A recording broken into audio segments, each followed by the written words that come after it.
பொதுவாக மீன் தயாரிப்பதில் மிகவும் நல்லதல்ல.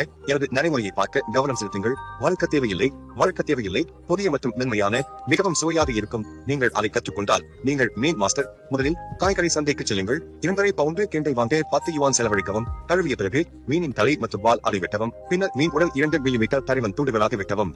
பின்னர் ஒரு சமையலறை கத்தியை பயன்படுத்தி அதை 2ஆக பிரித்து ஒரு மீன் தலையால் பிளக்கவும். ஆனால் அதை வெட்ட வேண்டாம். கத்தியை மாற்றி மசாலாவை தொடங்க ஒரு பேசினில் வைக்கவும். உப்பு, மோனோசோடியம் குளுட்டமேட், சர்க்கரை, மிளகு, கறி, 1/2 ஸ்பூன் சமையல் ஓயில், 1/2 ஸ்பூன் லேசான சோயா சாஸ், பின்னர் ஒரு சிறிய சிப்பி சாஸ், இழந்த 2 சோயா சாஸ், வண்ணக்கலவை மற்றும் டெம்பே சுவை கொண்ட பழைய கார்பதர் சாஸ் 2 ஸ்பூன்களுடன் வர வேண்டும். கையுறைகளை அணிந்து என் இடது கையை பயன்படுத்தி அதை பிடிக்கவும். சமமாக கலக்கவும். சுமார் 10 நிமிடங்கள் மேரினேட் செய்யவும். பின்னர் எண்ணெயை சூடாக்கி இஞ்சி, பூண்டு, வெங்காயம் சேர்த்து நறுமணத்தை வெடிக்கச் செய்து குறைந்த வெப்பத்திற்கு மாற்றவும். பின்னர் மரினேட் செய்யப்பட்ட மீன் துண்டுகளை பானையில் வைக்கவும். பல மடங்கு தடிமனாக இறைச்சி வெளிப்புறமாக எதிர்கொள்ள வேண்டும். அதனால் அது சமைக்கப்பட்டு அழகாக இருக்கும். மேலும் மீன் துண்டுகள் அனைத்தும் பானையில் போடப்படுகின்றன. பின்னர் மீதமுள்ள சாசை பானையில் ஊற்றவும்.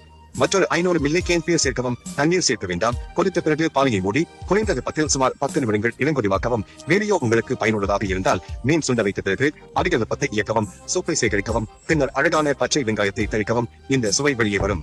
முதலாவதாக பீர் கொண்ட மீன் குண்டு மிகவும் மென்மையானது. வறுக்கவோ தேவையில்லை. தயாரிப்பதில் உள்ள சிரமத்தை குறைக்கிறது.